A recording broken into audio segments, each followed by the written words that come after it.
We all know that nagging voice inside our head that tells us we are not good enough. Or that won't happen for me. So we stay in a predictable future of planning, knowing, and being, in a familiar life of safety. The person in charge, and in the driver's seat, our subconscious body, the unearthly, is navigating your every move. But what if our GPS is inaccurate, outdated, and universal files are corrupted? Then you are likely driving in a predictable circle or dead end. Morrnah, the teacher and prophet, said the most important task for people is to find his or her true identity and place in the universe. This Hooponopono process allows that understanding to become available. Discovering our true purpose can take a lifetime. The secret is to examine those unwanted emotions by embracing them and face the very things we avoid. I will share a few lessons that helped me experience a divine intervention, and ultimately showed me how God and the universe might communicate with you. We each have a unique imprint, which means our GPS and the divine pathway isn't going to look the same. This is the first lesson to begin clearing the pathway. James 1:5 If any of you lack wisdom, you should ask God, who gives generously to all without finding fault, and it will be given to you. So where can we find God's wisdom? To reach zero, we need clarity, and the very vibration of God's energy. Even the smallest glimmer of divine light can activate the universal GPS to freedom. The emptiness, unknown, and God's address zero. Morrnah's student, Hugh called this universal place to experience inspiration, also known as flow state. My first lesson was to seek inspiration. So I wandered out there.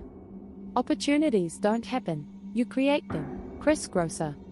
Negative emotions and situations we avoid can serve as our greatest teachers. When you see a roadblock, most of us just turn around. What if the construction signs were in error? Someone forgot to pull the sign, or you were reading it wrong and the path was really clear? You could save yourself a lot of time. At the beginning of the journey, I was seriously ill. I finally received the chance to visit what my logical self knew as the best hospital in the world, the Mayo Clinic. At the time, my belief system was reliant on science, even though I believed in God. Maybe this was the first hint that I hadn't surrendered yet. I thought to myself, finally I will be healed. I'm going to be cured by going where the best doctors are. On top of Lyme disease, I had early symptoms of Parkinson's. Twitching, forgetting, slurring, and one of the strangest symptoms. I carried a high electrical charge. I carried so much energy I was blowing out light bulbs.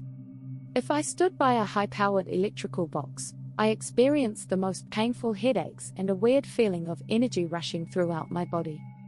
So I'm finally at the hospital and I'm talking to one of the best doctors on the planet, and I proceed to explain my odd electrical EMF symptoms. He shakes his head, then he grabs this giant heavy blue book and gently sets it on the counter before me. I will never forget his words. If it's not in this book, it doesn't exist. At that moment I felt completely crushed. The cure wasn't going to happen. I replayed his words over and over in my mind. The hospital suggested I stay another 2 weeks for therapy. But after hearing those words, I knew that it was pointless to stay, rack up more bills and still have no cure. I was already jobless and broke. With no other choice, I left. Step 2. Follow the light. I've always had a very analytical mind. I worked as a lab technician for Big Pharma in my early 20s, where I calibrated all the laboratory equipment and scales maintaining zero. Ironically, I was always being guided even then and never knew it. I said to myself, if I'm going to clean this mess, I need to take everything out so I can figure out where this diseased blockage resides. When people do home makeovers, they remove everything from the room, so they can see the bare bones of the architecture. We can do the same thing, cleansing and clearing everything from top to bottom. So I decided to erase my usual GPS programming. I deleted all the social media apps, TV, news, and typical routines from my schedule. I started reading everything and anything on self-development, specifically overcoming my broken illness, which led me to Dr. Joe and Morrnah. Step 2. Transmute and expand energy. The giant blue book of Big Pharma showed me that my logical mind was limiting my potential outcome. I had hit the ceiling according to science. But with God's potential, everything is possible. There is no beginning or ending. So I realized I had put my trust in God and surrendered the logical mind to the unknown. With Lyme's disease, I lived in constant fear. The one thing I loved, being out in nature, I was now terrified of. Being bitten again was my worst fear. I learned along the way that most illnesses are constantly being handled by our amazing bodies. This magnificent godly creation was meant to heal. The problem is, if you believe it will happen, chances are it will. Secondly, your physical body becomes weakened as a result of expressing the same lower-level emotions and beliefs. Eventually, your system will follow the signals you send to the DNA. I explained how this works in the last video. I forced myself to go outside, thinking I'd just walk at least down the street and come right back.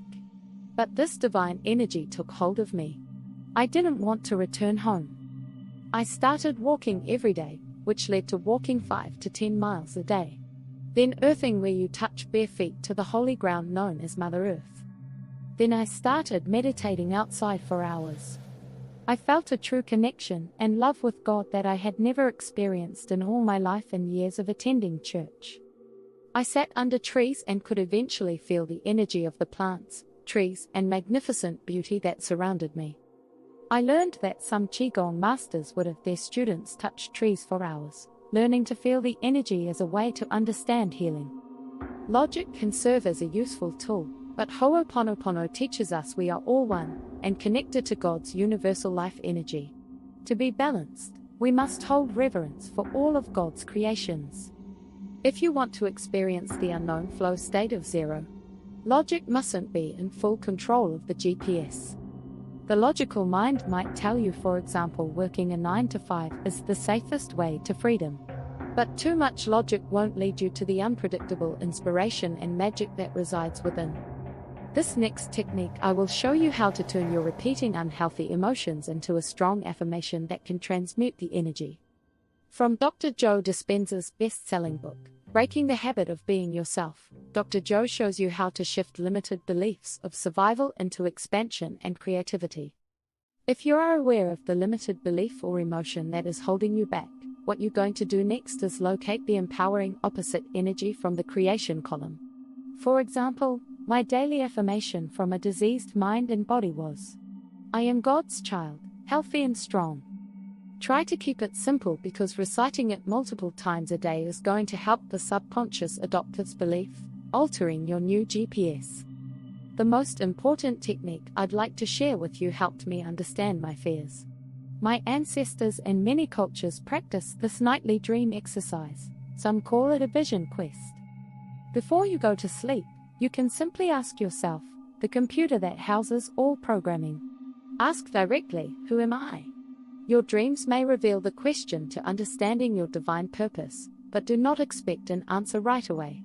Allow God to respond when the time is right. Morrnah speaks of this divine timing, as well as the great Paramahansa Yogananda, who taught his student to ask themselves as a way to self-realization. Before you go to sleep, lay there and review your day, from the moment you wake up until the moment leading up to getting in bed.